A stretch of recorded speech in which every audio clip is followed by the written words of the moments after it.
Ready to pass the CPA exam faster? Visit cpapass.ai. Today's CPA exam difficulty rankings. Which section is hardest? You are staring at a 45% pass rate, wondering which CPA exam section is going to absolutely crush your dreams first. Let's bust the biggest myth in CPA prep right now. There's no single hardest section for everyone. With the massive 2024 CPA Evolution changes, the difficulty landscape has completely shifted. What used to be a straightforward test of memorization is now a brutal evaluation of your analytical skills. If you approach these exams with the wrong strategy, you will end up stuck in a brutal cycle of retakes. Let's rank the actual difficulty and build your winning roadmap. To conquer this beast, you must understand the battlefield. The CPA exam is now split into 3 core sections and 3 discipline sections. You must pass all 3 core exams, FAR, AUD, and REGI, plus 1 discipline of your choice, BR, ISC, or TCP. The core exams lay the foundation, but the disciplines let you specialize. This structure means your personal background dictates your difficulty. An auditor will breeze through AUD, but sweat through TCP, while a tax associate will have the exact opposite experience. Choosing your path strategically is 50% of the battle. Let's rank the core sections by their actual cognitive demands. Historically, FAR is feared for its sheer volume, requiring over 150 hours of study to master. IUD is a psychological mind game, testing your ability to distinguish between 2 technically correct answers based on subtle wording. Reg requires memorizing complex tax codes and limits, which can feel like learning a foreign language. If we look at task types, AUD actually has the highest conceptual difficulty because it tests at the evaluation level. Do not underestimate any of them. They each require a distinct mental approach. Now let's talk about the disciplines, BAR, ISC, and TCP. Many candidates fall straight into the TCP pass rate trap.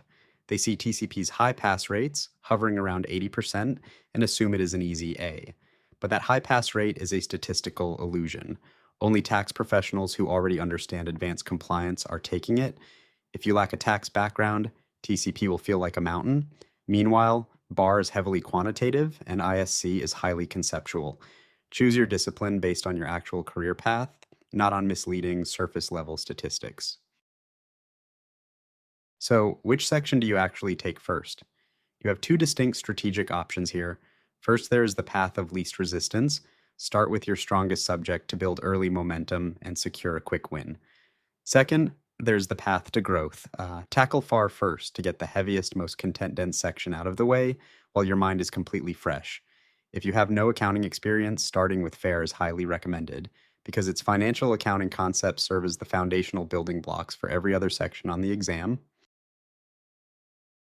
The single biggest reason candidates fail is the rote memorization trap.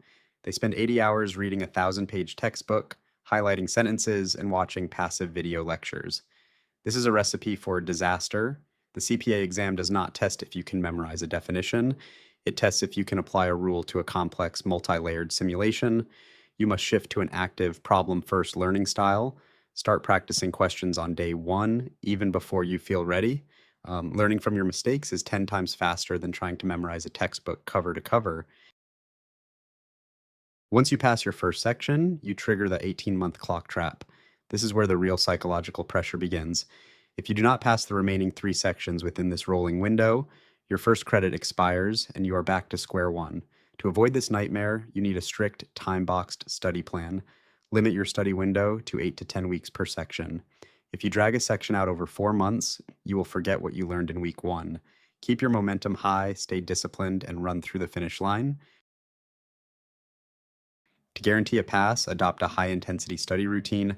We recommend the Ninja Study method, specifically focusing on the J phase, which stands for Just MCQ. You should be drilling at least 30 to 50 multiple choice questions every single day. Do not just look at the correct answer, analyze why the other 3 options are incorrect. Keep an active error log of every single question you flag or miss. Spend 20 minutes every morning reviewing this error log. This targeted active feedback loop is the absolute fastest way to raise your score from a 68 to a passing 75. Stop guessing your way through your CPA journey and start studying with scientific precision. Head over to cpapass.ai right now to join a thriving community of dedicated CPA candidates who are actively crushing these exams. On CPAPass.ai, you can practice over 20,000 multiple choice questions and task based simulations designed to mimic the actual exam software. Take full length mock exams to identify your weak areas and drill them until they become your strengths. You can start completely free with daily practice questions, and absolutely no credit card is required. Well, let's get those three letters behind your name.